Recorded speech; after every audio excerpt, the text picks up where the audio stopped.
Voilà, gloire à Dieu. Merci Seigneur.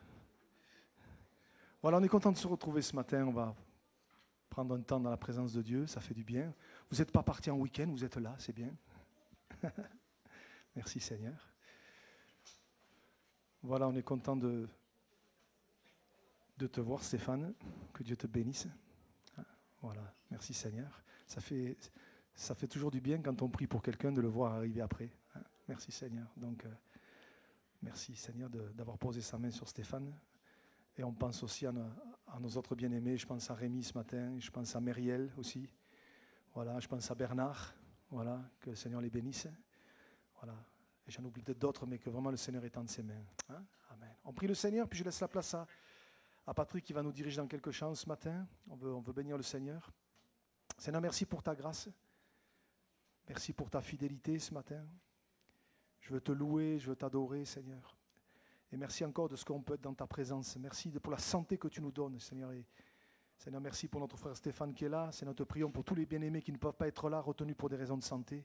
Et que tu connais, Seigneur. Va les visiter. Je pense aussi à notre frère Dédé Réus ce matin. Va le visiter, Seigneur. Bénis André. Tu vois, Seigneur, ce souci de santé. Seigneur, étends tes mains sur lui, Seigneur. Va visiter notre frère, Seigneur. Et Seigneur, nous qui sommes là, que vraiment tu trouves en nous des cœurs bien disposés. À toi soit la gloire, Seigneur. Et que la louange monte, Seigneur, devant toi, Seigneur. Tu sièges au milieu des louanges de ton peuple, Seigneur, que ce matin, tu puisses trouver en nous des cœurs reconnaissants. Je te bénis, Seigneur, et je te loue. Dans le nom précieux de Jésus. Amen. Amen. Amen.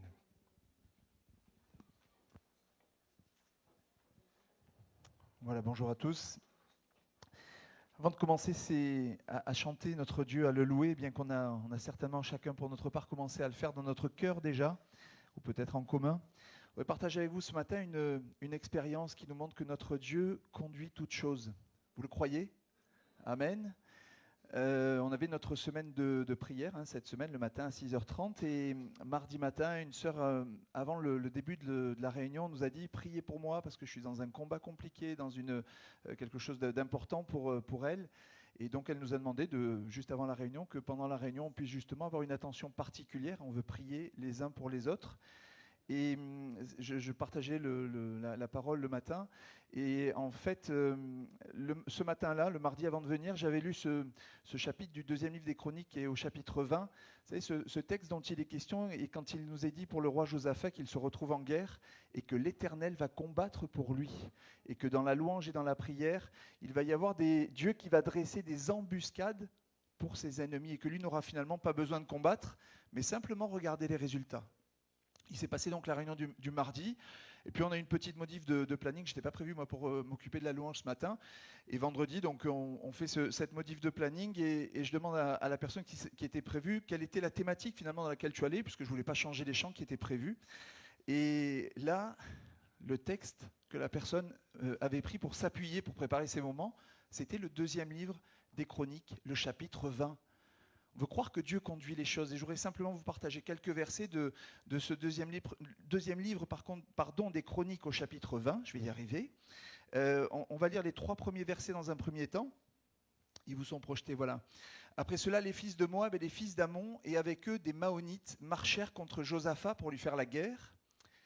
On va en informer Josaphat en disant une multitude nombreuse, et c'est peut-être ton cas ce matin, ça a peut-être été ton cas dans cette semaine, peut-être qu'une multitude nombreuse s'est avancée contre toi depuis l'autre côté de la mer, depuis la Syrie, et ils sont à Hatsatson Tamar, qui est En-Gedi, Dans sa frayeur, parce que souvent quand on est confronté à l'épreuve, quand on est confronté à la difficulté, on a beau se croire quelqu'un, on n'est personne devant la difficulté. Et la frayeur nous a peut-être saisis cette semaine. Josaphat se disposa à chercher l'Éternel. Quel bon choix d'être là ce matin. Quel bon choix de chercher l'Éternel quand je suis face à une difficulté. Et du coup, Josaphat a publié un jeûne pour tout Juda. Alors on saute un petit peu pour ne pas être long dans ce partage, mais au verset 15, le prophète Jacaziel dit « Soyez attentifs, tout Juda et habitants de Jérusalem, et toi, roi Josaphat, ainsi vous parle l'Éternel, ne craignez point et ne vous effrayez point devant cette multitude nombreuse, car ce ne sera pas vous qui combattrez, ce sera Dieu. » Le verset suivant, le verset 16 nous dit « Demain, descendez contre eux, ils vont monter par la colline de Tsitz, et vous les trouverez à l'extrémité de la vallée, en face du désert de Jéruel. Vous n'aurez point à combattre en cette affaire. Présentez-vous, tenez-vous là, et vous verrez la délivrance que l'Éternel vous accordera. Juda et Jérusalem, ne craignez point et ne vous effrayez point. Demain, sortez à leur rencontre et l'Éternel sera avec vous. Et ce verset 22 dont je vous parlais juste à l'instant, au moment où l'on commençait les chants et les louanges, c'est au moment où on commençait les chants et les louanges, l'Éternel plaça une embuscade contre les fils d'Ammon et de Moab et ceux de la montagne de Seir qui étaient venus contre Juda, et ils furent battus. On est là ce matin pour louer notre Dieu, on est là ce matin pour rendre la gloire à notre Dieu, pour le bénir, pour le chanter.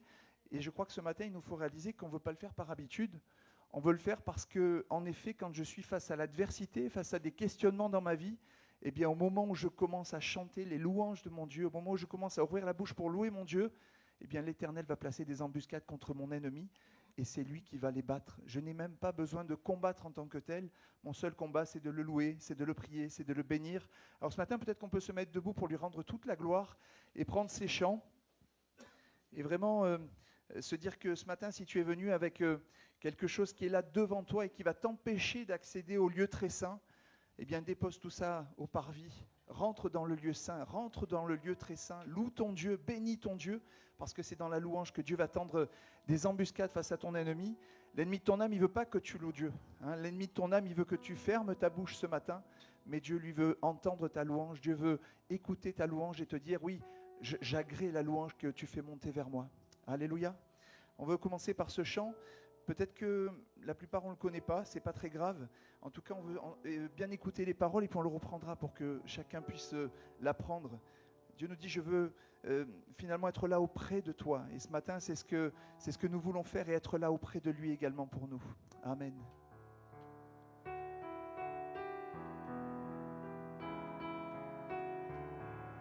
Je veux être là auprès de toi, en ta présence où la mort n'est plus.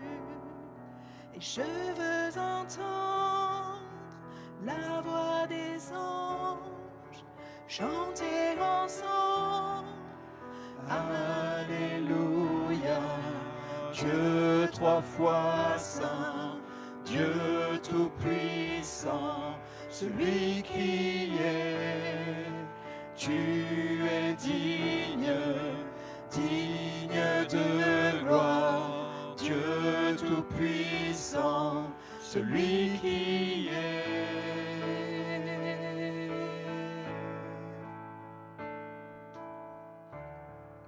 Je veux être près, près de ton cœur, aimer les autres, haïr le mal, voir les hommes sans vie, naître à nouveau, chanter ensemble.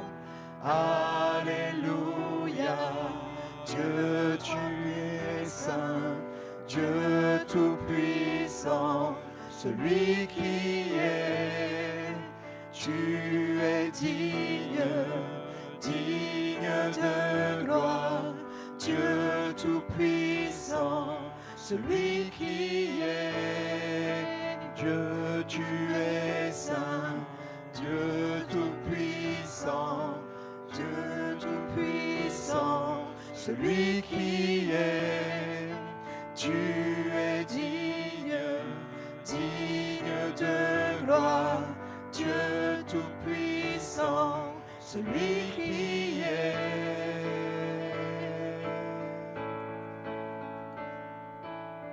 Les montagnes tremblent devant lui et les démons s'enfuient. À l'écho de ce grand nom, roi de majesté, l'enfer n'a plus de pouvoir et ne peut résister face à la puissance et la présence de celui qui est, celui qui est, celui qui est, celui qui est, celui qui est, celui qui est.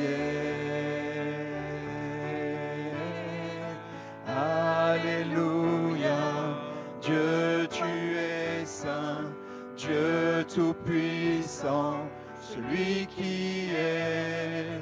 Tu es digne, digne de gloire, Dieu Tout-Puissant, celui qui est. On le reprend du début. Je veux être là auprès de toi, Seigneur. Je veux être là auprès de toi, en ta présence où la mort n'est plus. Et je veux entendre la voix des anges chanter ensemble. Alléluia, Dieu tu es saint, Dieu Tout-Puissant, celui qui est.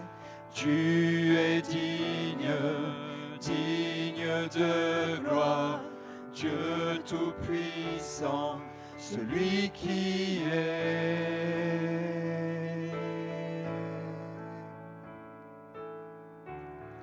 Je veux être près, près de ton cœur, aimer les autres, haïr le mal, voir les hommes sans vie, naître à nouveau, chanter ensemble. Alléluia, Dieu tu es saint, Dieu Tout-Puissant, celui qui est. Tu es digne, digne de gloire, Dieu Tout-Puissant, celui qui est.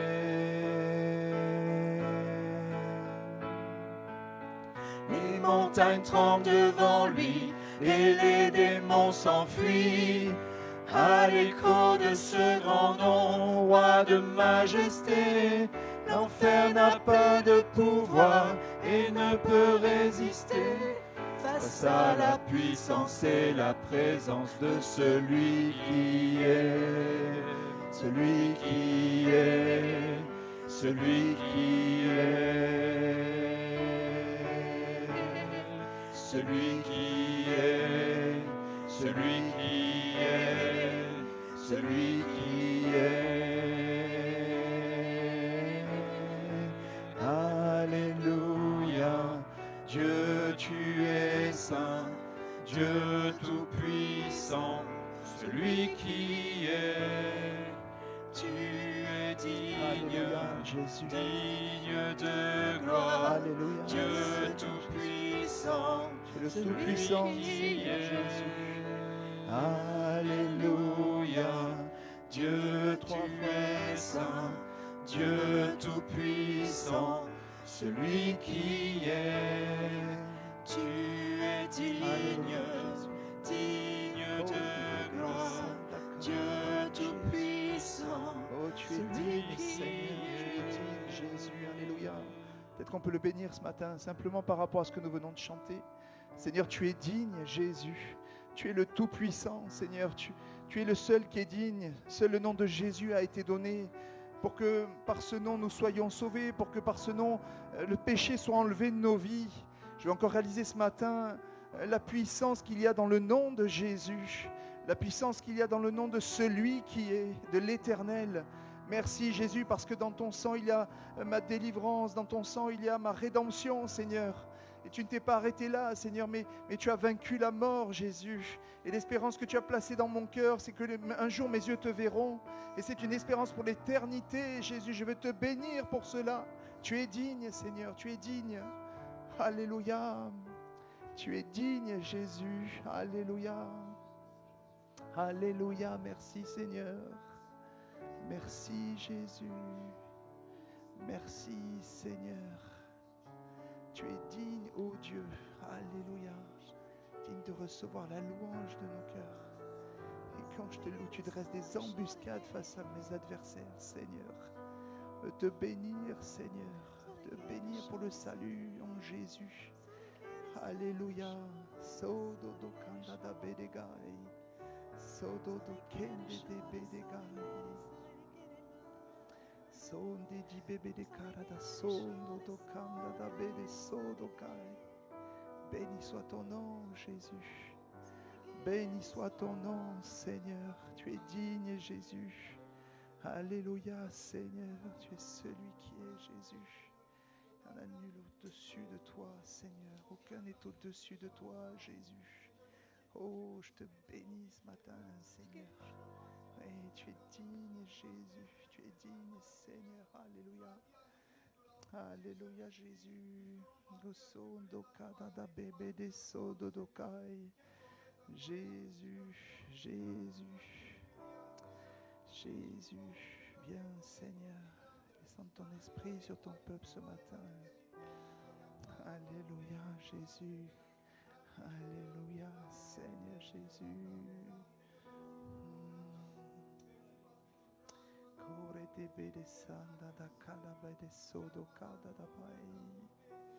Jésus, Jésus. Alléluia, Seigneur Jésus. Sodo kanda dabe. Sodo kanda dabe de kande de sodo kanda dabai. Merci Jésus, Jésus. Jésus, Jésus.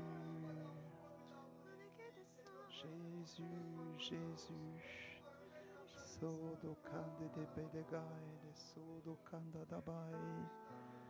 Jésus, Amen, Amen, Amen, Seigneur, Alléluia, Jésus. Alléluia, Seigneur, Alléluia, Jésus. Alléluia, Seigneur de gloire. Viens, Jésus. Sodi kede de bedekanda da sodo dokai. Sodo kede de bedekanda da sodokai.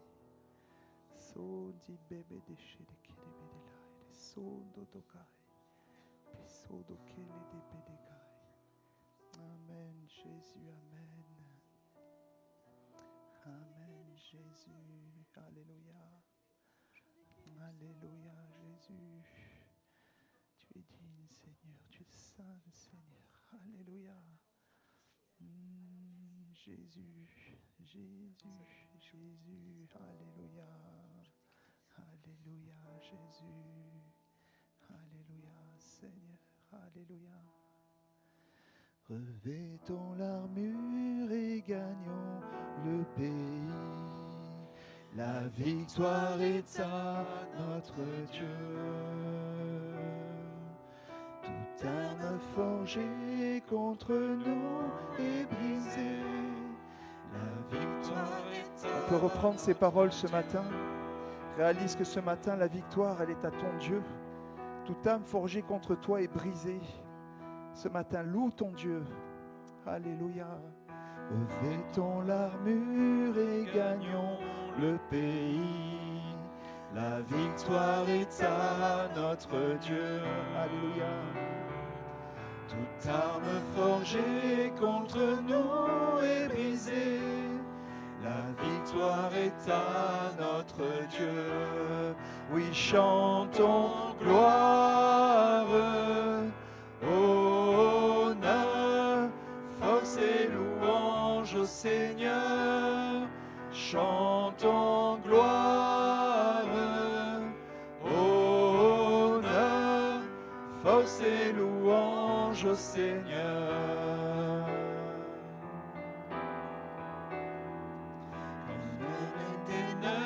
Serait comme un fleuve, la victoire est à notre Dieu. Il déploie sur nous le pouvoir de son sang, la victoire est à notre Dieu. Lui chantons gloire, honneur, force et louange au Seigneur. Chantons gloire, honneur, force et louange au Seigneur. Quand l'ennemi vient près de toi, ne crains rien, la victoire est à notre Dieu. Tu peux résister car tu es racheté. La victoire est à notre Dieu. chantons gloire, honneur, force et louange au Seigneur. Chantons gloire, honneur, force et louange au Seigneur. J'ai gloire. Alléluia, Jésus. Alléluia, Jésus.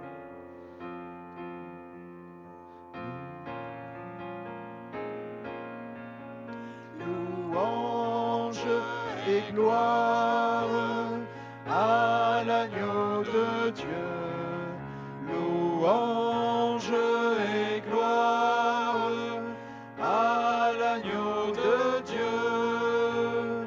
Tu as remporté la victoire, tu as vaincu la mort. Avec les anges dans la gloire, je chante encore. Louange et gloire à l'agneau de Dieu. Louange et gloire à l'agneau de Dieu. Louange et gloire à l'agneau de Dieu. Louange et gloire à l'agneau de Dieu. Te bénissons, Seigneur. Alléluia. Privons pas ce matin de louer notre Dieu. Louange, gloire à ton nom, Seigneur. La victoire est en toi, Seigneur. Victoire sur nos vies, sur ce que je suis, Seigneur. Viens nous visiter ce matin, Jésus. Viens, Seigneur. Alléluia, Jésus. Amen. Il y a une puissance dans le sang de Jésus. Alléluia. Merci, Seigneur, pour ton sang, Jésus. Alléluia. Amen, Jésus. Alléluia, Seigneur. Gloire à Dieu, Jésus. Alléluia, Seigneur Jésus.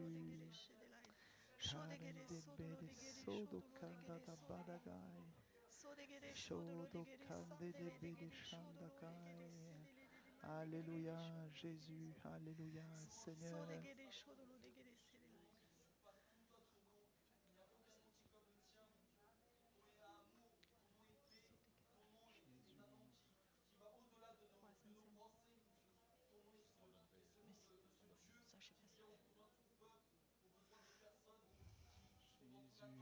Tu es couronné vainqueur. Tu es couronné vainqueur. Amen, Jésus. Alléluia, Seigneur. Jésus. Jésus. Alléluia. Alléluia, Seigneur. Amen, Jésus. Je réalise, Seigneur, que si je me tais, les pierres crieront. Mais je réalise aussi que mes mots sont bien trop petits pour exprimer ma louange. Alléluia. Seigneur, je veux t'apporter une louange fraîche, nouvelle.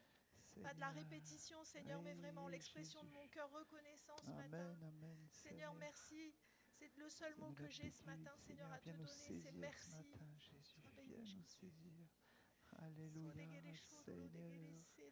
Alléluia, Jésus. Alléluia, Jésus. Kodi bebe de ganda sodo do kanda da bai. Sholi di kere de bede sanda da kai. Sodo kanda da bai. Sodo kere de bede ganda da sodo do kere de bede lei de shanda kai. Sodo do bebe de lei de so de kere de be. Viens parler Jésus ce matin. Envoie ton esprit sur toute chair, Jésus. Touchez les cœurs, touchez les vies. Alléluia. Amen, amen. Merci, Jésus. Oui.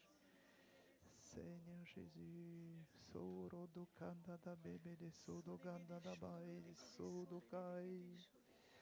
So di kede de bede shanda da kai. De bede sodo do kai.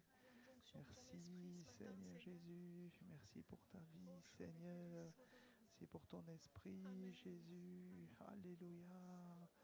ton Abba Père Jésus. Viens Seigneur, viens Gloire à toi, Jésus. Jésus. Sandi di di di kede bede sodo Canada lady sondo do Canada by shodo kei. Sondi kede de bede gai sodo Canada by.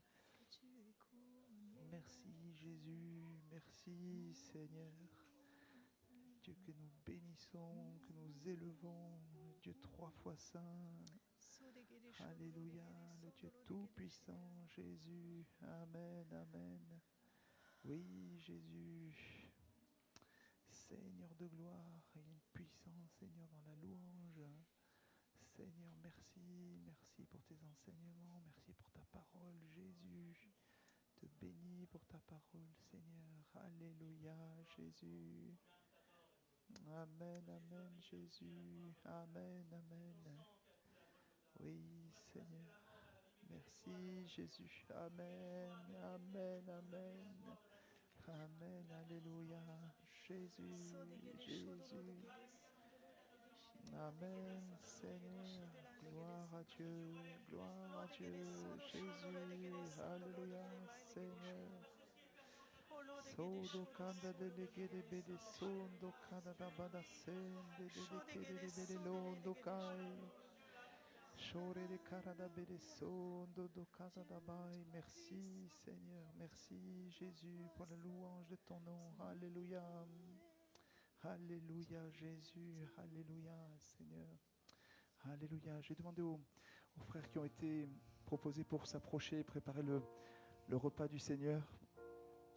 Après la distribution du pain, du vin, avant de vivre tout cela, notre Seigneur, il a été couronné d'épines. Je crois que ce matin, c'est encore important qu'on puisse se souvenir jusqu'où il a été pour chacun de nous, quel a été le prix du sang de l'agneau pour que nous puissions dire aujourd'hui, je suis sauvé et je peux entrer dans tes parvis, mon Dieu. Reprendre ce chant qui nous dit que tu es couronné vainqueur, parce qu'au-delà des couronnes d'épines qui lui ont été imposées ici-bas, Dieu l'a couronné comme étant le grand vainqueur. Amen. Alléluia. Tu combats pour nous en tout temps, entouré de tous les anges. Et je prends plaisir à savoir que tu es couronné vainqueur. Mon secours et mon défenseur, mon ami et mon sauveur. Par ta grâce je vis, j'existe pour t'adorer. Quand j'entends louer ta grandeur, devant toi je me prosterne. Et la peur se tait devant moi, car tu es couronné vainqueur. Que ta gloire inonde ce lieu, que ta puissance déborde. Par ta grâce je vis, j'existe pour t'adorer. Alléluia.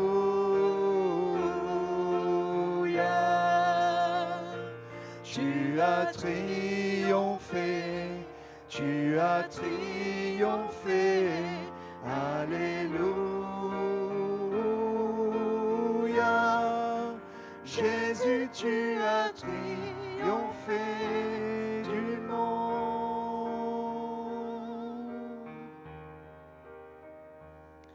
Sans relâche, tu intercèdes. Les perdus sont retrouvés. Tu ne seras jamais vaincu, car tu es couronné vainqueur. Ô Jésus, tu es le Messie, l'espérance du monde entier. Par ta grâce je vis, j'existe pour t'adorer. Alléluia.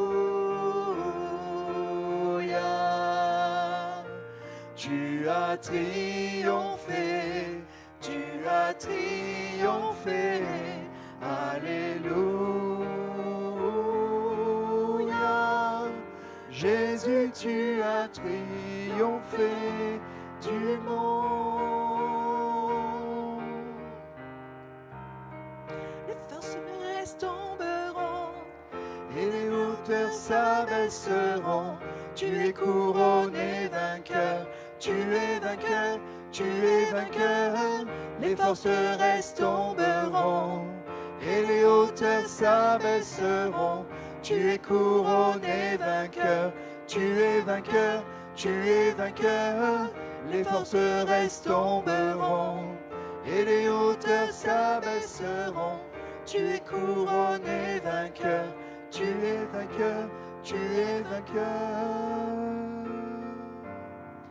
Alléluia.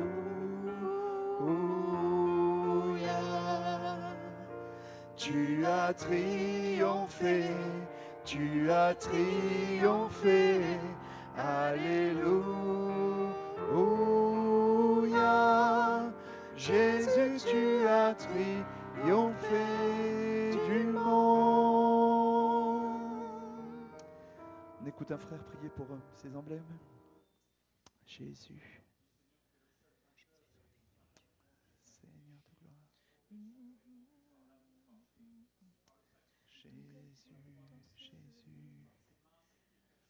Qui a souffert, Seigneur. Toi le juste, tu as payé pour les injustes, Seigneur. Alléluia, Jésus. Kore de bedekanda, sodo kanda bai.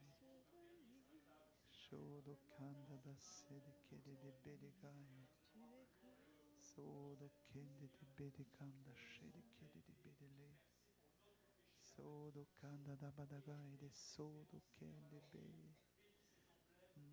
Jésus, Jésus. Amen, Amen, Jésus. Viens, Saint-Esprit. Alléluia. Sodo kede de bedesanda da kada badanoi. Alléluia. Alléluia. Voilà, pendant la distribution, on veut se tenir debout à notre place pour celles et ceux qui ont été baptisés à l'âge adulte, à l'âge de raison, reconnaissant Jésus comme leur sauveur, comme leur vainqueur. Alléluia. Et on continue de louer notre Dieu, de le bénir. Alléluia, Jésus. Merci, Seigneur. Merci, Jésus. Sondi di kede de bedegai. Sondo do babada sede kede de bedele. Jésus, Jésus. Alléluia, Seigneur. Korodo sede kende bedekai. Shodo do kende de bedekai. Sodo lede de kanda dabai. Shede kendi di bedegai. Soni di sai. Jésus, Jésus, merci, Seigneur. Mais Seigneur, Amen, Jésus. Amen, Amen, Seigneur. Soro do de bedeganda da sede kere de kai, Jésus.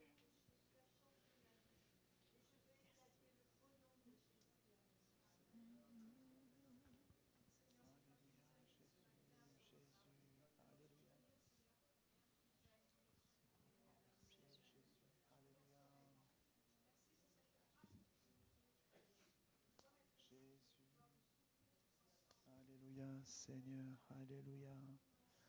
Kori di cara da bedesanda da kai, di kondo do shadakai. Seigneur, donne à nos vies d'être en accord avec toi, Seigneur Jésus. Donne à nos vies, Seigneur, de te plaire, Seigneur. Que puissions être agréés de toi, Seigneur. Ton Saint-Esprit vienne mettre dans nos vies, Seigneur, détruire dans nos vies ce qui n'est pas à ta gloire, Jésus. Alléluia. Amen, Amen, Jésus. Amen, Seigneur. Oui, Jésus.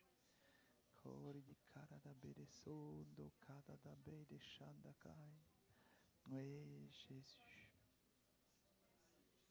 Béni sois-tu, Seigneur. Béni sois-tu, Jésus. Béni sois-tu, Seigneur de gloire. Alléluia, Jésus. Merci, Seigneur. Merci parce que tu es bon, Seigneur Jésus. Merci parce que tu es bon. Tu es victorieux, Jésus, à la croix pour chacune de nos vies, Seigneur. Alléluia. Sokani de sedeke de bedesanda dakai de shodogei. Seigneur Jésus, Alléluia. Alléluia, Seigneur. Oui, Jésus. Kore di bedekanda da sodokende de bedegai shodokada dabai. Amen, amen, Jésus. Amen, Seigneur. Alléluia, Seigneur Jésus. Merci, Seigneur. Merci, Jésus. Soro do kende de bede sanda da kai de bede shodo gada da be. Alléluia, Jésus. Amen, amen, Jésus. Amen, Seigneur. Kode se de kodo do baba da kai de shondo kai.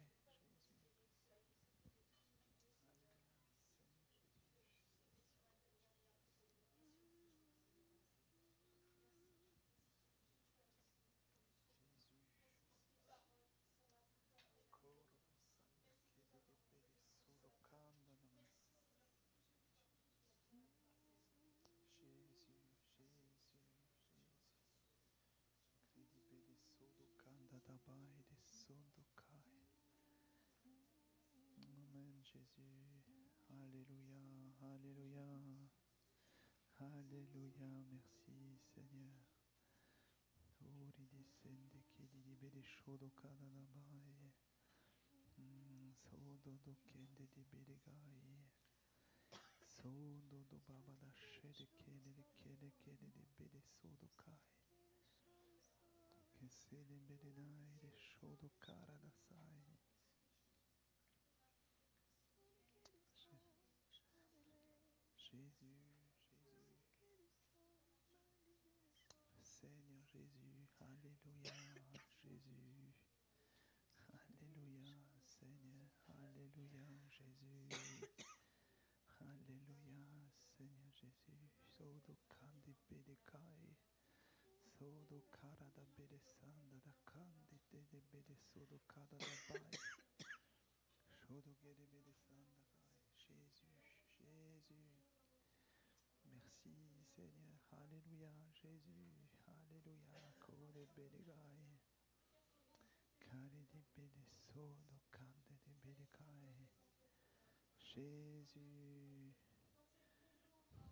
Alléluia, Jésus, Jésus, Jésus, Candice de Bede Kodogai.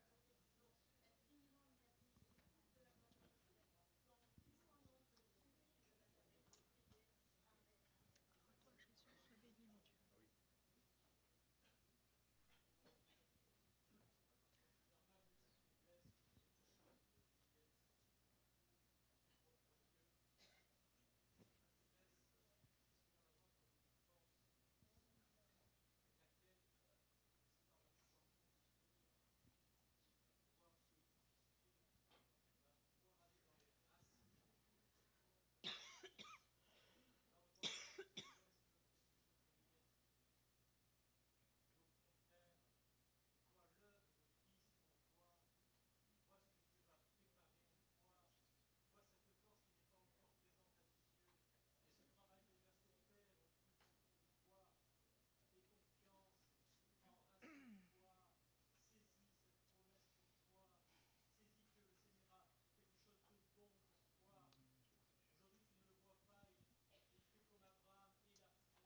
Jésus, sois béni, mon Dieu. Jésus, Amen, Jésus, Alléluia.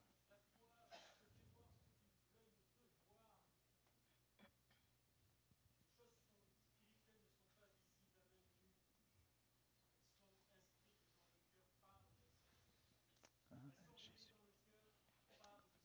Seigneur Jésus. Kare de Bedeganda da sede kede medesha. Amen, Amen, Amen, Alléluia, Jésus. Alléluia, Seigneur. On commence par le début.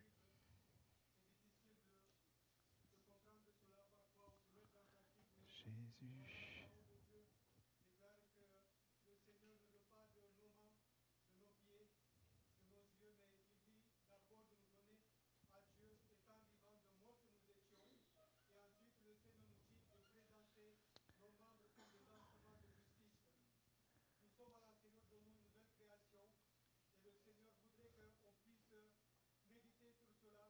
C'est pour cela que l'apôtre Paul disait qu'il voudrait qu'au milieu de nous la parole de Christ abonde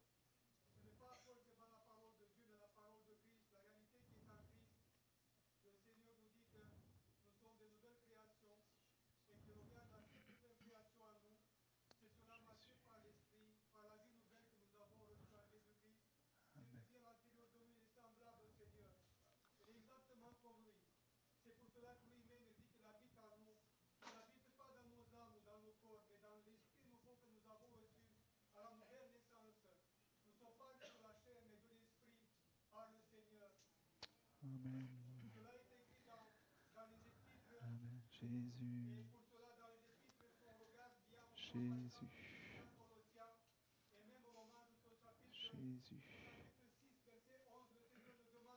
Jésus.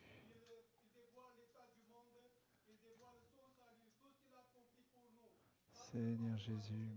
Alléluia. Jésus.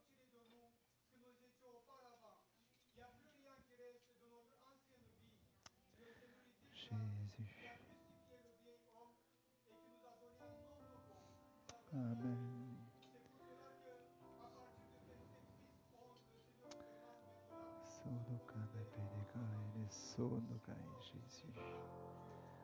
Amen. Amen. Amen. Amen. Jésus. Amen. Jésus. Amen. Jésus. Alléluia. Bénis l'Éternel. Jésus. Alléluia. Seigneur. Amen. Le début. Alléluia, Jésus. Alléluia, Seigneur. Merci, Seigneur. Amen. Je propose de vous lever pour terminer ce temps de louange et prendre ces paroles. Bénis l'Éternel, ô mon âme. Je veux louer sur les monts du fond des vallées. Quand je suis confiant ou quand sombre ma foi, je veux, quelles que soient les circonstances, dire bénis, bénis mon âme, bénis l'Éternel.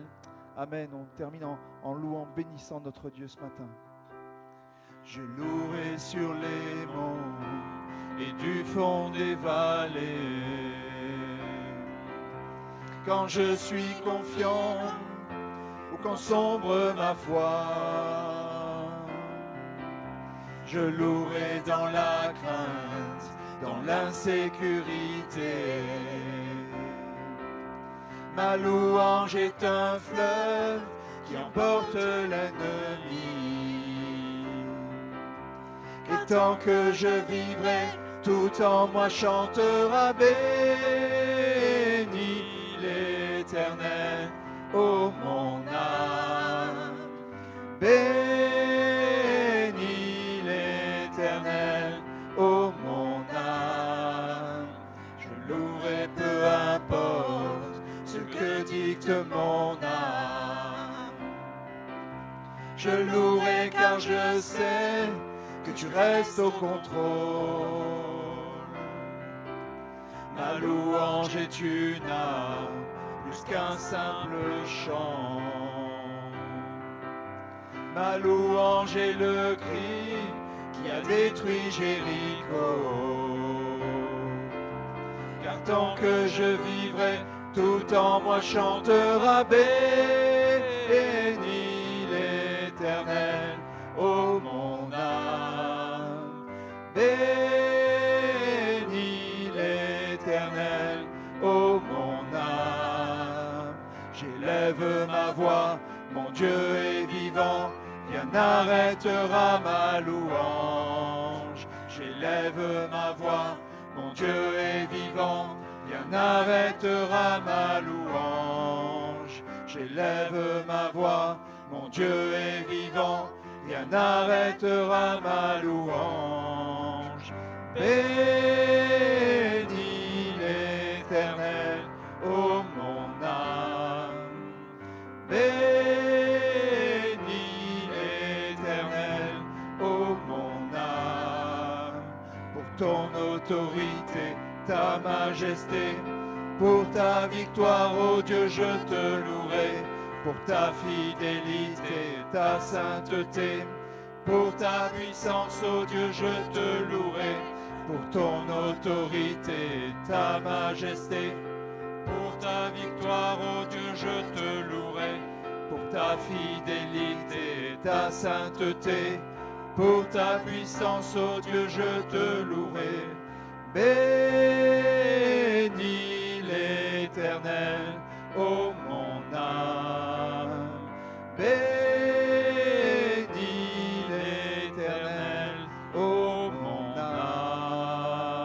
Bénis l'Éternel, ô mon âme. Bénis l'Éternel, ô mon âme. On peut le bénir ensemble, alléluia. Alléluia. Alléluia. Bénissons Dieu encore quelques instants tous ensemble. Alléluia. Béni soit Dieu. Béni soit Dieu. Prenons encore quelques instants. Alléluia. Alléluia. Te bénissons, Seigneur. Alléluia. Te bénissons. Bénis l'Éternel, ô mon âme, Seigneur. Je te loue, Seigneur, encore ce matin. Et je veux te rendre grâce, Seigneur. À toi soit la gloire, Seigneur. À toi soit la gloire, Jésus. Seigneur, je te bénis encore ce matin. Je te rends grâce, Seigneur. Quoi qu'il se passe, quoi qu'il arrive, toi tu restes digne, tu restes le roi des rois, le Seigneur des seigneurs. Tu restes au contrôle, Seigneur. Et je te bénis encore de tout mon cœur, Seigneur. À toi soit la gloire, Seigneur. Au nom de Jésus. Au nom de Jésus. Amen. Amen, amen, amen. Gloire à Dieu. Gloire à Dieu. Voilà, je vous ferai peut-être les annonces à la fin. Ouais, on fait à la fin? Ou c'est bon? Non? À la fin? Ça ne marche pas. Bon, je peux les faire maintenant alors. Ouais. Non, il y a un petit souci technique, c'est pour ça que je demandais. Voilà, par rapport à une affiche qu'on voulait montrer, ben, je vais le faire maintenant, comme ça sera fait. Voilà. Juste rappeler que les réunions se poursuivent normalement, ça ne change pas. Ce vendredi, nous aurons notre soirée comme on le fait en général un vendredi au mois de juin, une soirée reconnaissance, louange et témoignage. Donc ce vendredi, vous pouvez amener des amis. Vous entendrez quelques témoignages de ce que Dieu a fait dans l'année, pas il y a 20 ans en arrière, mais de ce que Dieu a fait dans l'année. Donc on aura cette soirée et je crois que ça sera bénissant d'entendre quelques témoignages dans divers domaines où Dieu est intervenu, où Dieu a posé sa main. Donc ce vendredi, à 20h, ça sera un petit peu une réunion un petit peu différente de ce qu'on a le vendredi soir. Mais merci Seigneur, on louera Dieu, et on entendra quelques témoignages et il y aura une pensée qui sera apportée. Alléluia. Voilà. Également, le dernier dimanche de juin, je le redirai, mais je commence à le dire, nous aurons aussi la petite assemblée générale de l'association culturelle, l'ASP. Voilà, on le fera derrière, là-bas. Voilà, donc les frères et sœurs qui sont membres de l'association, vous avez reçu la convocation. Voilà, donc je le redirai, dernier dimanche de juin, le 29. On fera ça après le culte, ça ne durera pas longtemps, 10 minutes, un quart d'heure, mais il faut qu'on la fasse. Voilà. Et puis également, mais je préfère que te laisser faire, ça sera mieux. Voilà. Allez, je ne sais pas. Bonjour tout le monde. Du coup, le samedi 21 juin, super, ça marche. Samedi 21 juin de 15h à 17h, les petits bâtisseurs avec leurs parents sont conviés à la sortie de fin d'année qui se déroulera à la ferme pédagogique à Sanary. Donc voilà, il faudra bien penser chapeau, casquette, crème solaire, peut-être produits anti-moustiques. Et puis on partagera un goûter que les parents sont invités à apporter puisque la sortie est gratuite. Et voilà, ça va être un chouette moment avec nos petits bâtisseurs qui ont du coup entre 1 an et demi et 4 ans. Et il y aura quasiment tous les animateurs qui seront là aussi pour partager ce moment avec eux. Voilà. Et donc le lendemain, le dimanche 22 juin, les ados, cette fois-ci, sont conviés à une sortie de fin d'année également, à l'Acrobranche à Sifour-les-Plages. Il y aura un pique-nique juste après le culte, donc on demandera aux parents d'amener les ados sur site pour partager un pique-nique. Et l'activité commencera donc à 14h jusqu'à 17h. Donc voilà, c'est encore des bons moments qu'on veut partager avec les enfants de l'église, de tout âge du coup. Voilà, merci beaucoup pour votre écoute. Voilà. D'où l'intérêt de l'association culturelle pour toutes ces choses. Voilà. Si vous avez des questions à poser, les parents, tout ça, vous allez voir directement Gaëtane et elle répondra à vos questions. Merci Seigneur pour les enfants, que Dieu les bénisse. Alléluia. Voilà, on va ouvrir la parole ce matin ensemble et je voudrais, j'ai déjà annoncé un petit peu le dimanche dernier le thème, puisque si vous vous rappelez, dimanche dernier, on s'est arrêté sur ce que j'ai appelé la foi sans micro. Vous vous rappelez ceux qui étaient là? La foi sans micro, la foi sans spectateur, la foi sans projecteur. C'est-à-dire des hommes et des femmes qui ont manifesté la foi alors que personne ne les voyait. C'est vrai que vous avez des gens dans la parole de Dieu qui ont accompli des choses extraordinaires, tout le monde le sait, tout le monde l'a vu, c'était incroyable, mais il y en a beaucoup plus d'autres qui ont accompli des choses par la foi que personne n'a vu. Il n'y a pas de spectateurs, il n'y a pas de projecteurs, il n'y a pas d'applaudissements. Et pourtant, ils ont manifesté une foi incroyable et Dieu les a bénis. Alléluia. C'est ce que j'appelle la foi sans micro. Et qu'on puisse vraiment continuer les uns et les autres, et moi le premier, à marcher par la foi, qu'importe si personne ne le voit, qu'importe si personne ne le sait, qu'importe s'il n'y a pas de projecteur, on s'en fiche. L'important, c'est que Dieu le voit. Alléluia. Ce matin, j'aimerais parler d'une autre sorte de foi. C'est ce que j'ai appelé une foi équilibrée.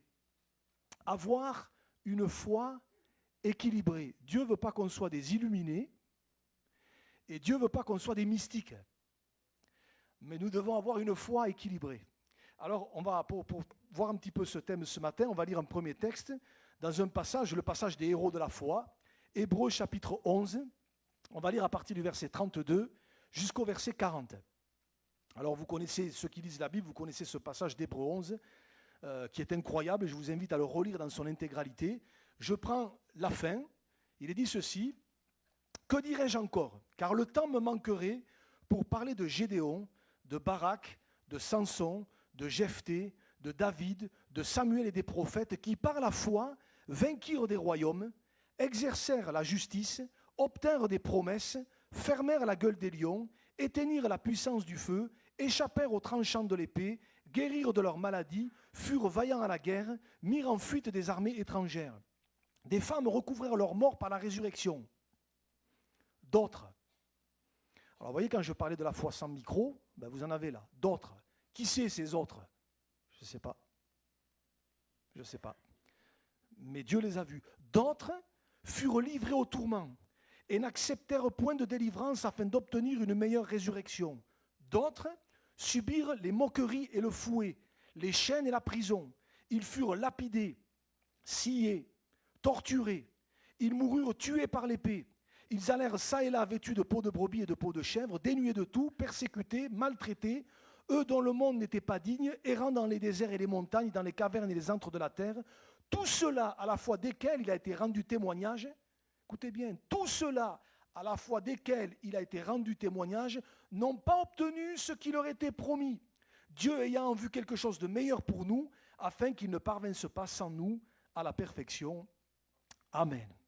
Je vous l'ai dit, ici, on est dans un contexte bien particulier, le contexte des héros de la foi. Hébreux chapitre 11, c'est le chapitre des héros de la foi. Ces hommes et ces femmes qui, par la foi, ou à cause de leur foi, ont accompli des choses incroyables. Et c'est vrai, quand on lit tout ce chapitre, on a lu juste la fin, mais on aurait pu lire finalement le chapitre en entier, c'est vrai que quand on lit ce chapitre, vous avez des gens qui, par la foi, la semaine dernière j'ai parlé de Noé par exemple, qui, quand même, une foi incroyable, construire une arche alors qu'il n'avait jamais plu, alors que ça ne s'était jamais fait. Il fallait vraiment avoir une foi incroyable. Y a des hommes et des femmes, Noé et d'autres, qui ont accompli par la foi, mais des choses incroyables. Pourtant, ce passage, il fait ressortir quelque chose d'important, c'est ce que j'appelle l'équilibre de la foi. Parce que, effectivement, d'un côté, vous avez des gens qui ont accompli des choses incroyables par la foi. Regardez, on va relire verset 33. Il est dit que certains, par la foi, vainquirent des royaumes, exercèrent la justice, obtinrent des promesses, fermèrent la gueule des lions, éteignirent la puissance du feu, échappèrent aux tranchants de l'épée, guérirent de leurs maladies, furent vaillants à la guerre, mirent en fuite des armées étrangères. Et quand on lit ça, on dit « Waouh ! Ça, c'est de la foi !» Des fois, à côté de ça, quand on lit ça, on se dit « Mais moi, Seigneur, je suis un rigolo, moi, à côté. » Avec ce qu'ils ont fait, ces gars-là, ces gens-là, par la foi, c'est incroyable. Sauf que, dans le même passage et dans le même chapitre des héros de la foi, quand vous allez un petit peu plus bas, verset 35, il est dit d'autres. Et d'autres, ils n'ont pas vécu la même chose par contre. Je ne sais pas si vous avez fait attention, moi en tout cas ça m'interpelle. Il est dit, verset 36, d'autres subirent les moqueries, le fouet, les chaînes et la prison. Ils furent lapidés, sciés, torturés. Ils moururent tués par l'épée. Si vous allez un petit peu plus bas, il est dit qu'ils étaient vêtus de peau de chèvre, dénués de tout, persécutés, maltraités. Donc, on se rend compte d'une chose, c'est que d'un côté, vous en avez qui ont vécu des choses incroyables, et de l'autre, vous en avez qui ont vécu des galères. Et tout ça par la même foi. Par la même foi. Et l'enseignement que j'en retire, c'est que la foi, elle ne doit pas faire de nous des gens déséquilibrés. Dans le sens que parfois, on a l'impression, quand on écoute certains, que parce qu'on est chrétien, parce qu'on marche avec Dieu, c'est toujours la victoire, la bénédiction, les miracles, les guérisons, les délivrances. C'est toujours ça. Alors comprenez-moi bien, hein. Merci Seigneur pour les miracles, les délivrances, les bénédictions, les guérisons. Moi je crois à ça, je le prêche, il n'y a pas de souci. Dieu est un Dieu de guérison, Dieu est un Dieu de miracles, Dieu est un Dieu de délivrance. Sauf que la vie chrétienne, c'est pas que ça. Hein. La foi, c'est pas que ça. Et on peut aimer le Seigneur et manifester la foi et connaître des galères. La preuve ici, ces gens qui, par la foi, furent livrés au tourment, n'acceptèrent point de délivrance, subirent les moqueries, le fouet, les chaînes, la prison, ils ont été sciés, lapidés, torturés. Donc on voit que quelque part, la foi fait de nous des gens équilibrés. On ne doit pas plus insister sur un aspect de la vie avec Dieu, de la foi, en occultant complètement l'autre. Ça, ce n'est pas possible. Et ce passage, il fait ressortir cette vérité d'une manière abondante, c'est que, oui, certains par la foi ont vécu des choses incroyables, mais d'autres par la même foi sont passés par des moments difficiles. Et c'est pour ça que je disais qu'en introduction, la foi, elle ne doit pas faire de nous des illuminés et des mystiques. Vous voyez ? Moi, je bénis Dieu, et je vais prendre 2 exemples, volontairement, concrets. Je bénis Dieu pour Bernard.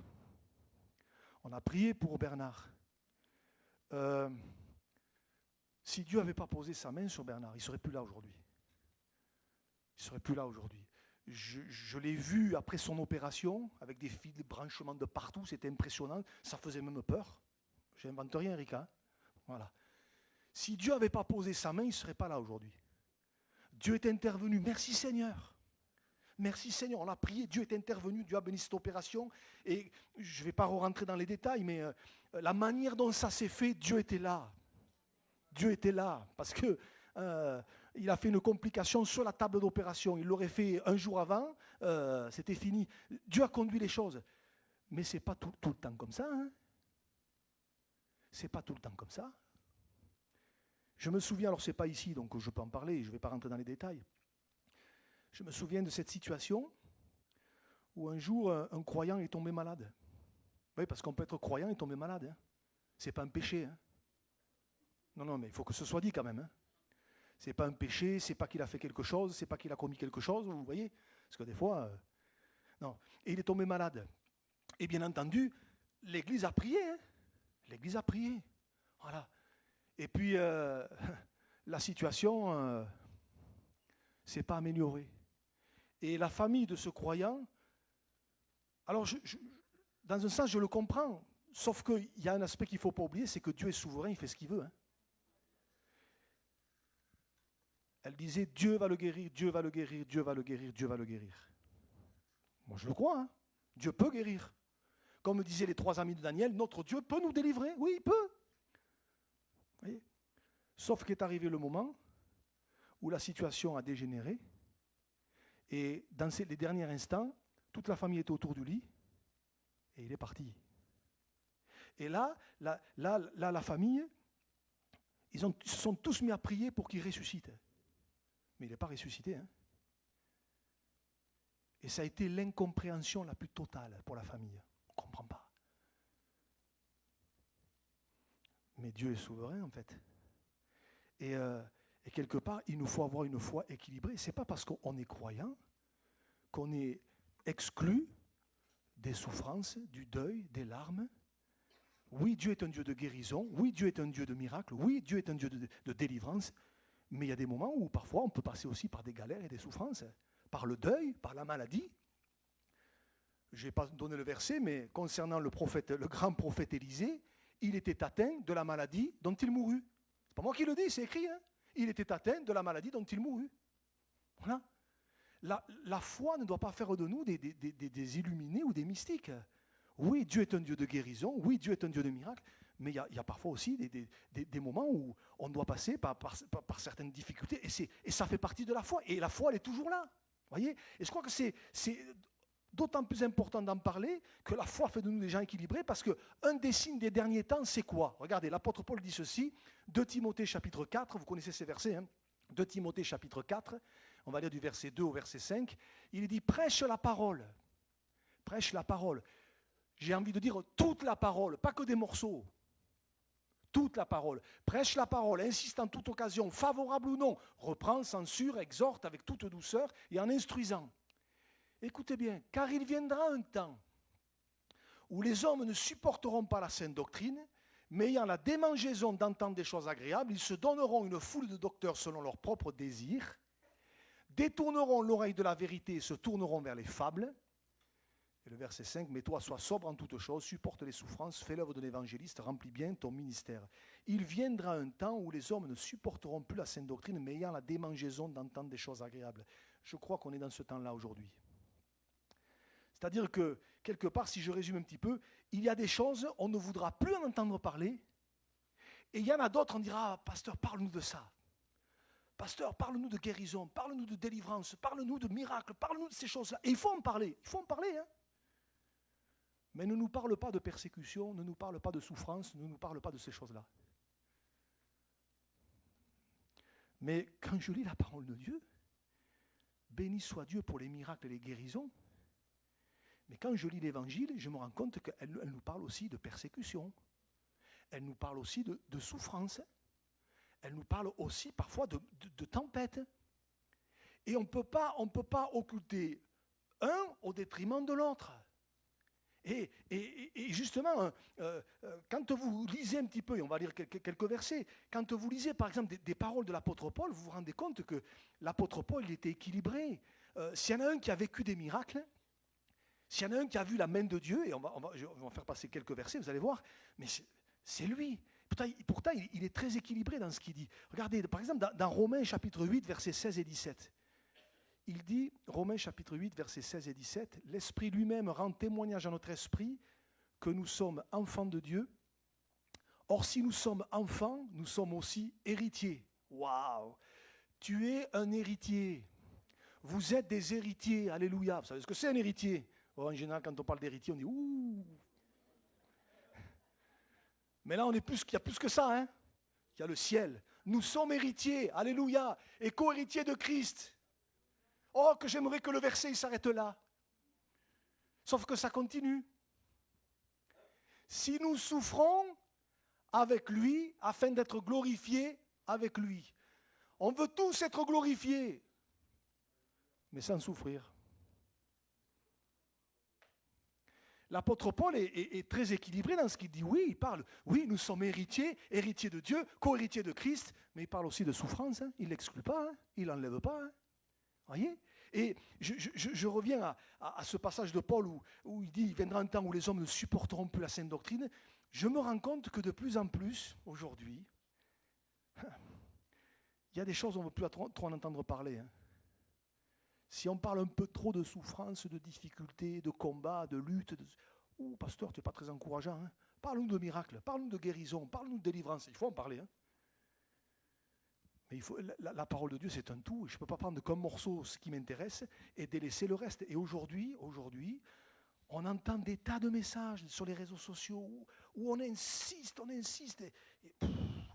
on oublie tout un côté de la foi. Et la foi, c'est un ensemble. Je crois que c'est important. Soyons équilibrés dans la foi. Soyons équilibrés dans la foi. Sinon, c'est la porte ouverte à toutes sortes de déviances doctrinales, à toutes sortes de déséquilibre dans notre foi qui fera que le moment où on va passer par des situations où on ne comprendra pas, on ne va pas tenir. On ne va pas tenir parce qu'on dira, mais je ne comprends pas, mais comment ça se fait? Alors là-bas, il y a ci, là-bas, il y a là. Et moi, mais parce que la foi, marcher avec Dieu, marcher par la foi, oui, merci Seigneur, on a un Dieu de victoire, un Dieu de bénédiction, mais Jésus a dit, vous aurez des tribulations. Hein. Prenez courage, j'ai vaincu le monde. Hein. Mais vous aurez des tribulations. L'apôtre Paul dira, tous ceux qui veulent vivre pieusement en Jésus-Christ seront persécutés. Oh, pasteur, ne nous sort pas ces versets-là, ils ne sont pas encourageants, là. On ne parle pas. Mais la foi, c'est ça. Avoir une foi équilibrée. Il y a un homme dans l'Ancien Testament, qui a beaucoup souffert. Et il a beaucoup souffert de la part de ses propres frères. Pourquoi? Parce qu'il disait des choses que les gens ne voulaient pas entendre. C'est Jérémie. Relisez le prophète Jérémie. Moi, je l'ai lu ces derniers temps. C'est incroyable, excusez-moi, ce qu'il a mangé. Hein. Et vous savez pourquoi? Parce qu'il disait des choses que le peuple ne voulait pas entendre. Il disait, la déportation, elle va arriver. La déportation à Babylone, elle va arriver. Et vous aviez en même temps toute une ribambelle de faux prophètes qui disaient « Mais non, ne l'écoutez pas, il raconte n'importe quoi, vous inquiétez pas, Dieu sera là, il va intervenir, ça ne va pas durer longtemps. » Jérémie annonçait la captivité, 70 ans, et les autres ils disaient « Non, non, non, non, non, non, non. » Et à cause de ça, il va souffrir. Et regardez, Jérémie chapitre 26, versets 7 à 11. Il est dit, les sacrificateurs, les prophètes et tout le peuple, rendez-vous compte, les sacrificateurs, les hommes de Dieu, les prophètes, entendirent Jérémie prononcer ces paroles dans la maison de l'Éternel. Alors vous lirez un petit peu tout ce qu'il disait, je n'ai pas le temps de m'y arrêter.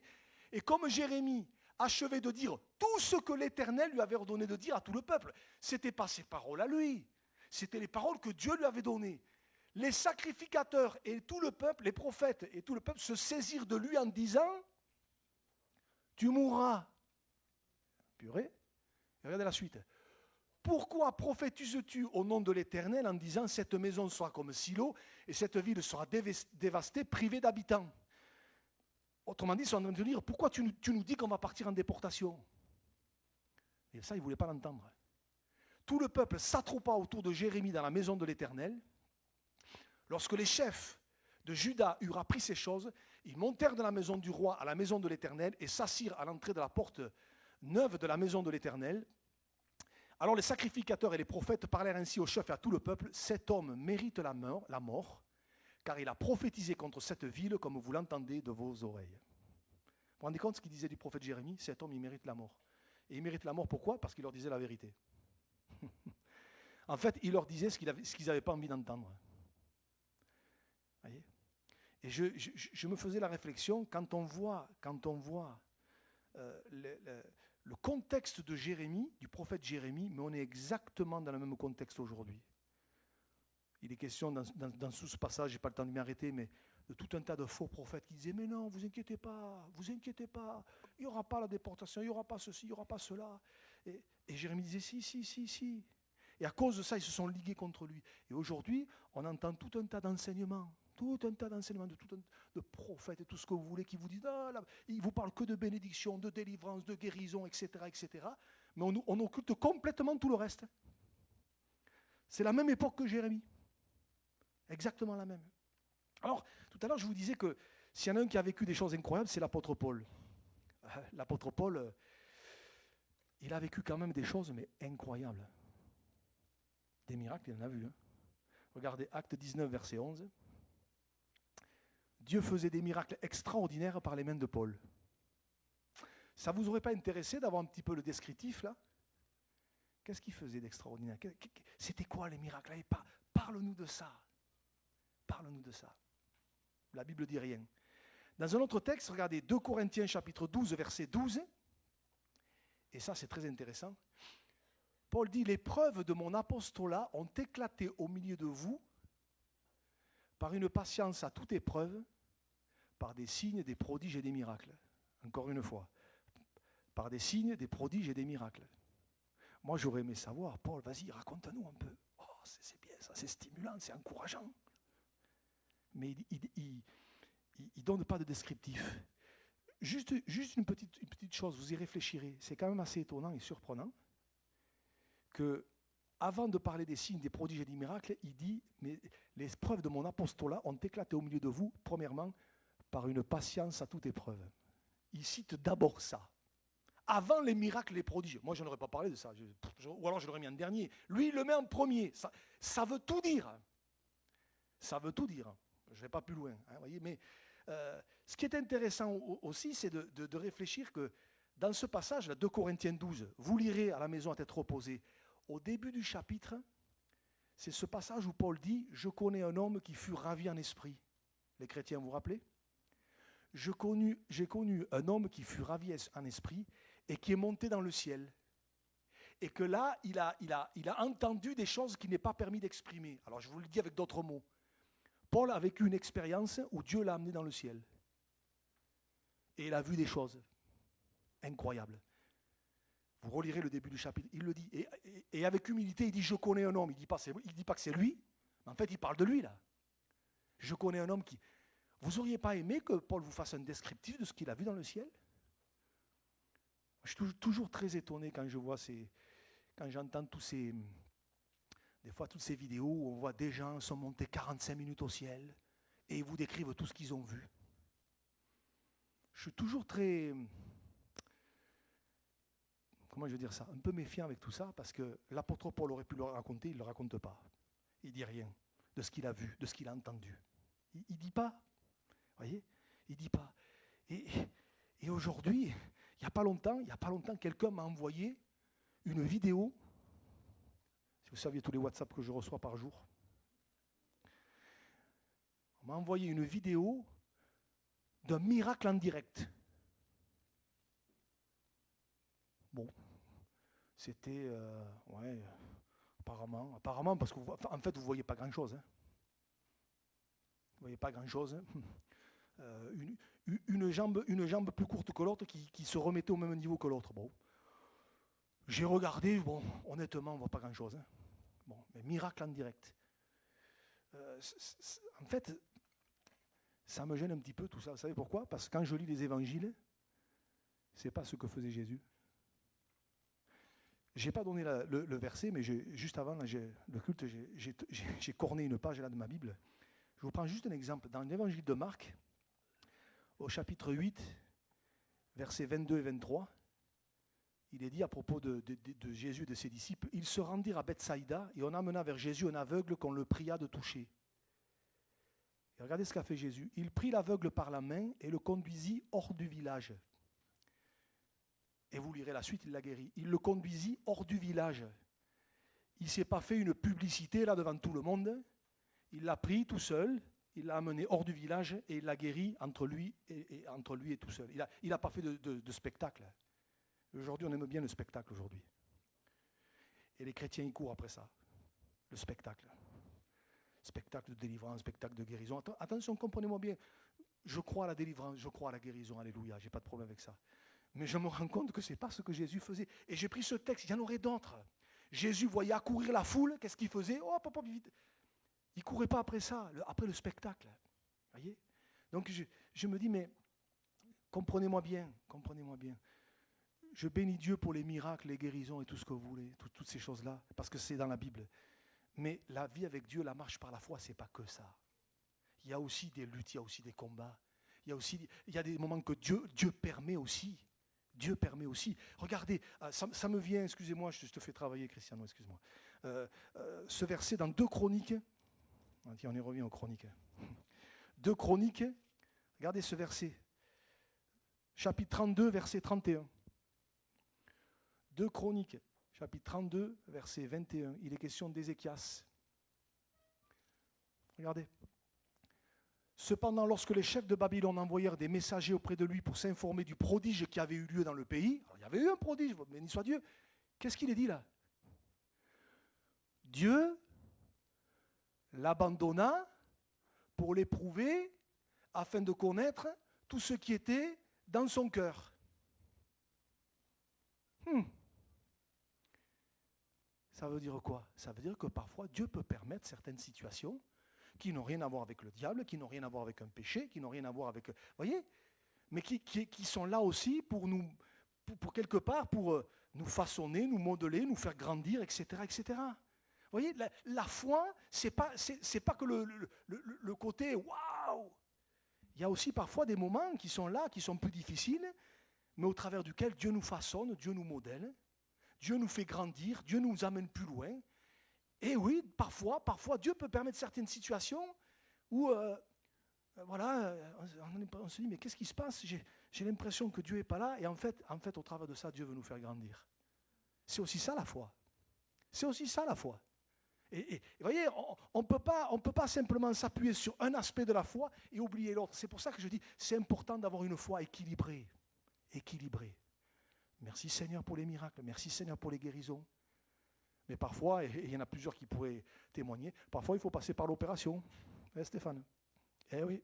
Et pourtant, moi je crois à la guérison, mais parfois il faut passer par l'opération. Il faut avoir une foi équilibrée, en fait. Voilà. Merci Seigneur, parfois Dieu intervient et relève quelqu'un, mais parfois il prend quelqu'un. Je suis bien placé pour en parler. Et plusieurs aussi, ici. Parfois il prend quelqu'un. Mais Dieu est souverain. Et c'est là qu'il faut avoir une foi équilibrée. Et que Dieu nous aide à être équilibrés dans la foi. Parce que sinon, Sinon, qu'est-ce qui se passe? Quand il nous en arrive une, on ne sait plus où on en est. On ne sait plus où on en est. Oh, mais comment ça se fait? C'est pas normal, il y a un truc. Non, mais. Et vous aurez beau dire confesse la victoire, confesse la victoire, confesse la victoire. Bien sûr qu'il faut confesser la victoire. Mais la foi ne fait pas de nous des gens qui n'ont pas de sentiments, qui ne sont pas humains. Et des fois, on se pose des questions. Il n'y a que moi qui, des fois, me pose des questions. Ou vous aussi, ça va? Oui, j'en vois quelqu'un qui... Il y en a quelques-uns. Avoir une foi équilibrée. Je termine par un dernier verset. Un dernier verset. On est aujourd'hui le week-end de Pentecôte. Je ne pouvais pas ne pas parler du Saint-Esprit. Bien sûr. Que Dieu puisse nous remplir et nous renouveler dans le Saint-Esprit. Amen. Ça, c'est important, la vie de l'Esprit. Mais que dira Paul? Ça sera mon dernier verset. Regardez, 2 Timothée, chapitre 1er, verset 7. Vous connaissez ce verset par cœur. Qu'est-ce que dit Paul ici? Car ce n'est pas un esprit de timidité que Dieu nous a donné. Merci Seigneur. Mais regardez, un esprit de force, d'amour et de sagesse. C'est très intéressant. C'est que quand Dieu nous remplit de son esprit, qu'est-ce qu'il fait dans nos vies? Il nous équilibre. Et c'est pour ça que je vous disais que quand on est rempli du Saint-Esprit, on n'est pas des illuminés ou des mystiques. Parce que, oui, au centre, vous avez l'amour, ok? Mais aux deux extrémités, c'est comme deux ailes, en fait. Vous avez d'un côté la force, et derrière la force, on pourrait mettre miracle, guérison, tout ce que vous voulez. Et de l'autre, la sagesse. Et pour être équilibré, il faut les deux. Parce que si vous enlevez l'un au détriment de l'autre, qu'est-ce qui se passe? L'avion. Voyez? Si quelque part, on ne comprend pas ça, c'est que la force, l'esprit de force, amen, alléluia, et la délivrance, et la quelque part, ça va être déséquilibré. Voyez. Si vous n'avez que la sagesse, il manque la force. Il faut les deux, en fait. D'un côté, vous avez la force, de l'autre, vous avez la sagesse. Et c'est les deux qui font de nous des chrétiens, des croyants, avec une foi équilibrée. Donc le Saint-Esprit, quand il nous remplit, le Saint-Esprit, qui est répandu dans nos cœurs, il nous rend stables. Il ne fait pas de nous des croyants complètement déséquilibrés, vous voyez, où la sagesse, elle n'y est pas, ou alors c'est que de la sagesse, mais alors on occulte complètement tout ce qui est du côté surnaturel, la force, mais il faut les deux. Le Saint-Esprit, c'est un esprit de force, d'amour et de sagesse. Et je prie, et je demande au Seigneur de nous remplir du Saint-Esprit, et qui plus encore plus dans ce week-end de Pentecôte, Seigneur, remplis-nous de ton esprit. Mais le Saint-Esprit ne fera jamais de nous, de toi, de moi, des gens déséquilibrés. Où ça penchera d'un côté, après ça penchera de l'autre. Bon, là, là, des fois on se dit, wow, ça manque d'équilibre, quoi, vous voyez. Le Saint-Esprit, lui, nous donne le bon équilibre dans la foi. Et que Dieu fasse qu'on soit des hommes et des femmes remplis du Saint-Esprit, remplis de cet esprit de force, d'amour et de sagesse. C'est important d'aborder un tel sujet parce qu'aujourd'hui, on voit tellement de déséquilibre à tous les niveaux. Et après, on est étonné que quand vous témoignez aux gens, les gens disent « Ouh là là, mais c'est quoi, c'est farfelu, c'est fou, ces trucs, c'est... » Ah oui, ces gens, ils prennent peur, hein, en fait. Que Dieu nous donne de l'équilibre dans la foi. Seigneur, remplis-nous de ton esprit, donne-nous de l'équilibre dans la foi. Les héros de la foi, oui, certains ont vu la main de Dieu, la gloire de Dieu. D'autres, ils ont subi des choses, et même des choses terribles. Mais les deux n'en demeurent pas moins des héros de la foi, qui ont manifesté une foi incroyable. Dites-moi, franchement, et je conclus par là, quand il est dit d'autres subir les moqueries, bon, encore à la limite ça passe, hein, qu'on se moque de nous, bon, on s'y habitue, hein, parfois. Mais enfin, et le fouet, les chaînes et la prison, ils furent lapidés, sciés, torturés. Dites-moi, vous ne pensez pas qu'il faut avoir une sacrée dose de foi pour supporter ça pour le nom de Jésus? Moi, je pense qu'il faut avoir une sacrée dose de foi pour supporter ça. L'histoire dit, la tradition dit que le prophète Ésaïe, est mort, scié, s'était caché dans un tronc d'arbre, on a scié le tronc d'arbre. Il faut le savoir quand même. Hein. Et je me dis, tous ces gens aujourd'hui dont on ne parle jamais, parce que là je parle des héros de la foi ici, là, mais dans certains pays aujourd'hui, ce que nos frères et sœurs subissent aujourd'hui, on n'en parle jamais ça. Mais je me sens petit à côté d'eux. Quand je vois ce que certains subissent en Algérie, au Maroc et tout ça, où on ferme les églises et tout cela, et dans d'autres pays, en Inde, quand je vois ce que les croyants subissent, au Nigeria, en ce moment, des chrétiens sont massacrés à cause de leur foi. Vous ne pensez pas qu'il faut avoir une foi là? Je me dis, quelle foi? Je me dis, mais Seigneur, moi, je ne sais pas comment je ferai, moi. Donc, que la foi fait de nous des gens équilibrés. Oui, dans Hébreux 11, vous avez des gens qui, par la foi, oui, vainquirent des royaumes, fermèrent la gueule des lions. Et là ça évoque ce qui s'est passé à l'époque de Daniel. Hein, la gueule des lions qui a été fermée. Voyez, oui, super, ils ont vécu des choses incroyables. Mais d'autres, par la même foi. Voyez, il y a ces deux aspects. Et on ne peut pas en mettre un au détriment de l'autre. La foi doit faire de nous des gens équilibrés. Que Dieu nous aide à être équilibrés dans la foi. La foi sans micro, sans spectateur, qu'on puisse continuer à l'exercer, qu'importe, Seigneur, c'est pas pour que les gens me voient que je veux manifester la foi, c'est pour honorer ton nom que je le fais, mais aussi une foi équilibrée. Seigneur, oui, tu es le Dieu qui guérit encore aujourd'hui, Amen. Tu es le Dieu qui délivre encore aujourd'hui, Amen. Tu es le Dieu qui change le mal en bien, Amen. Mais parfois aussi, il y a des situations où ça va, comme on l'a lu dans Hébreux 11, ça va peut-être compliqué, mais Seigneur, tu en demeures pas moins celui qui tient tout dans tes mains. Et ma prière, c'est que le Saint-Esprit puisse nous remplir pour qu'on puisse être équilibré dans la foi. Seigneur, remplis-nous de cet esprit de force, d'amour et de sagesse. Alléluia. Vous n'avez pas soif de ça, dire Seigneur, remplis-nous de toi, Seigneur. Aide-nous à être équilibrés dans la foi. Amen. On pourrait peut-être prier quelques instants en terminant ces moments. Je m'arrête là, je ne veux pas être long. Seigneur, je te prie vraiment encore ce matin de nous donner, Seigneur, une foi équilibrée. Seigneur, nous voulons être des hommes et des femmes de Dieu, de foi. Seigneur, je te dis merci parce que c'est vrai, nous savons en qui nous avons cru. Et je veux proclamer, comme dit ta parole, que oui, encore aujourd'hui, Jésus guérit, Jésus délivre, Jésus restaure, Jésus relève. Il est capable de ressusciter des morts. Amen. Mais Seigneur, parfois aussi, tu peux permettre certaines situations. Parfois, oui, parfois, il peut y avoir de la persécution, il peut y avoir des combats, il peut y avoir des larmes, des deuils aussi. Seigneur, quoi qu'il arrive, quoi qu'il se passe, que nous puissions rester dans la foi et aller jusqu'au bout, Seigneur. Et je te prie pour chacun de mes frères et de mes sœurs, et je m'y inclus dedans, pour que tu nous aides à marcher par la foi jusqu'au bout. Quoi qu'il arrive, Seigneur, quoi que tu fasses, Seigneur, je veux rester fidèle et pouvoir dire comme l'apôtre Paul, j'ai combattu le bon combat, j'ai achevé la course, j'ai gardé la foi, Seigneur. Que tu nous aides ici, Seigneur, dans ce lieu, à garder la foi jusqu'au bout, Seigneur. Et si quelqu'un passe par un moment de complications difficiles, tu le renouvelles ce matin dans la foi. Tu renouvelles son courage, Seigneur. Tu es en tes mains, Seigneur. Merci pour les bénédictions, Seigneur. Merci parce que tu es un Dieu de bénédiction. Merci pour les exaucements de prière, Seigneur. Merci. Mais Seigneur, je sais que parfois les choses ne se passent pas toujours comme nous on voudrait, Seigneur. Alors dans ces moments-là, Seigneur, aide-nous à garder nos yeux fixés sur toi. Je te prie pour ceux qui passent par des moments compliqués ce matin. Tu les bénis, Seigneur. Tu poses ta main sur eux. Tu les encourages, tu les fortifies.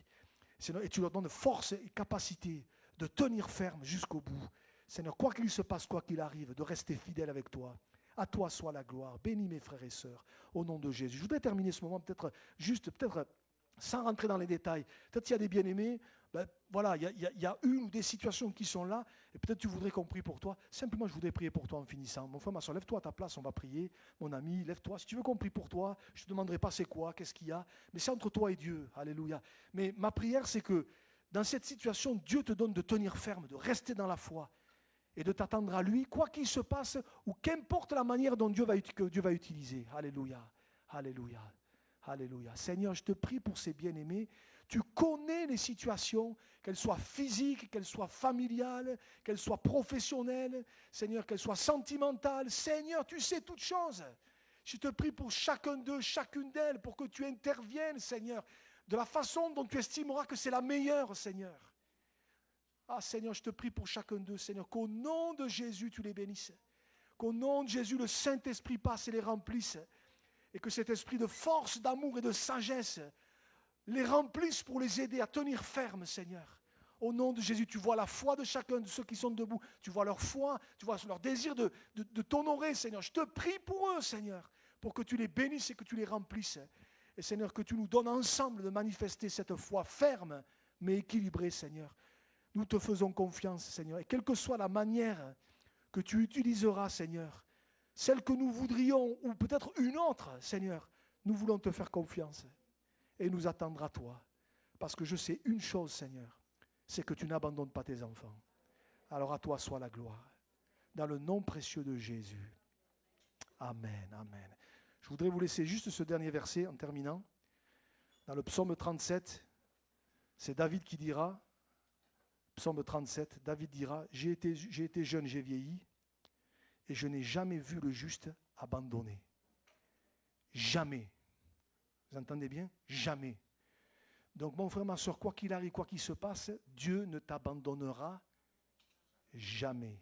Et tout à l'heure, quand il est dit, il abandonna, ce n'est pas dans le sens de dire maintenant c'est terminé, ce n'est pas dans ce sens-là. C'était juste pour l'amener à voir comment il allait réagir, parce que Dieu était là, à réagir pour qu'il puisse aller plus loin. Et ce matin, je voudrais te dire, mon frère, ma soeur, sois sûr d'une chose et repars avec ça.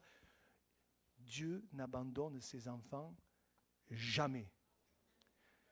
Croire le contraire, c'est un mensonge du diable. Et tu peux dire ce matin, non. Dieu n'abandonne jamais ses enfants. Je n'ai jamais vu le juste abandonné. Il aurait dit, oui, j'en ai vu quelques-uns. Non, jamais. Alors sois sûr que Dieu est avec toi. Et quoi qu'il se passe, quoi qu'il arrive, même si ça se passe différemment de ce que nous, on aurait voulu, une guérison, une délivrance, on veut tout ça, et moi le premier. Mais si ce n'est pas comme ça que tu vas faire, Seigneur, je sais une chose, c'est que tu ne m'abandonneras jamais. Amen. On veut garder ces choses dans notre cœur. Que Dieu vous bénisse. Amen. Bon retour à vous.